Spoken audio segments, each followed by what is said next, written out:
Le monde moderne ne serait pas le monde moderne, ou le monde contemporain, s'il n'y avait que le capitalisme.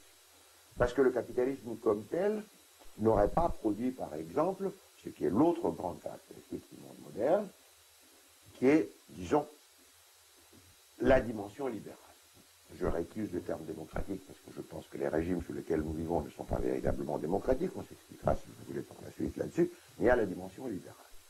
Or, le capitalisme ne tend pas à produire ces dimensions, là il y a une démagogie qui se fait actuellement qui est tout à fait risible.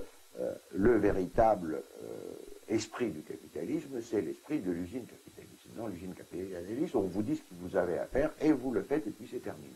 Bon, il n'y a aucune liberté là-dedans. Bon. La liberté, pour autant qu'elle existe dans le monde moderne, elle est le résidu de grands mouvements historiques qui étaient inspirés par l'autre grande signification du monde moderne, qui remonte au grec d'ailleurs, qui est le projet d'autonomie. Autonomie individuelle, autonomie sociale. Qu'est-ce que ça veut dire autonomie? Autos nomos, se donner ses lois soi-même. Autonomie, ça ne veut pas dire faire n'importe quoi ou ce qui vous chante. C'est pas le règne du désir. Ça, c'est une aberration. Mais c'est pas la spontanéité. C'est pas la spontanéité brute et aveugle. Il y a le terme nomos là-dedans, loi. Je me donne une loi, mais je me la donne. Et je me la donne comment? Bon, je me la donne de façon réfléchie et réflexive et après délibération. Or, ce projet d'autonomie veut dire non seulement qu'on veut éliminer la monopolisation du pouvoir par quelques-uns dans le domaine politique, mais qu'on veut aussi éliminer toute autorité qui refuse de rendre raison d'elle-même au plan de la pensée. C'est pour ça qu'aux origines du projet de l'autonomie, il y a à la fois la naissance de la philosophie et de la démocratie, ou de la véritable politique, mot qui est devenu aujourd'hui obscène, parce qu'il est de plus en plus synonyme de l'intrigue, de la magouille, etc., alors que politique telle que les Grecs l'ont conçue et telle qu'elle a existé dans les grands moments du monde moderne, c'est l'action humaine qui, d'une façon lucide, explicite, consciente, réfléchie, essaye de transformer les institutions et l'institution de la société pour rendre la société plus autonome et les individus plus autonomes. Qu'est-ce que c'est une société autonome?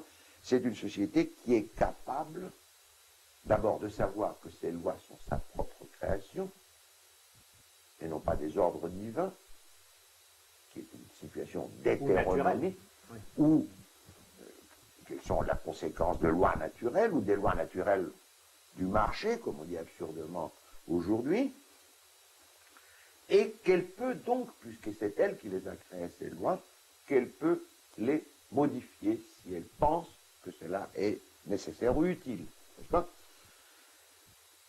Et une telle société ne peut exister que si elle est formée par des individus autonomes, c'est-à-dire par des individus qui sont capables de se dire « oui, tel est mon désir », par exemple, mais ce désir est monstrueux et je ne le réaliserai pas. Je ne le refoule pas, mais je sais que je ne dois pas le réaliser. Pourquoi je ne dois pas le réaliser? Ça, là commence un processus de réflexion de l'individu en référence à la fois aux fins de sa vie, à son passé, à son histoire et à la société dans laquelle il vit, aux autres, etc. Et en même temps, un individu autonome est quelqu'un qui est capable de dire « mon maître m'a dit cela » ou dans le livre, qu'il s'agisse de l'Ancien ou du Nouveau Testament ou du Capital de Marx ou de l'interprétation de l'ère de Freud, il est dit cela, est-ce que moi je pense que cela est vrai?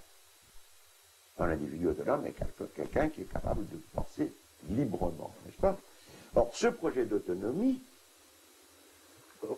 créé en Grèce ancienne pour la première fois, fragmentairement, bien sûr, mais enfin, qui a quand même donné la philosophie à la démocratie, ressurgit dans les temps modernes, il ressurgit très tôt, avant même la Renaissance. Il ressurgit à partir du moment où la bourgeoisie essaie de constituer des communes qui s'autogouvernent, arrachent des libertés à la monarchie, etc. Ça devient aussi un mouvement philosophique, les philosophes remettent en question les vérités héritées, ça donne lieu à la naissance de la science moderne, à partir du moment où on écarte l'autorité aussi bien de la Bible que ce qu'on croyait être l'enseignement d'Aristote, puis y a les grandes révolutions du XVIIe, du XVIIIe, puis il y a le mouvement ouvrier dans le XIXe et le XXe siècle.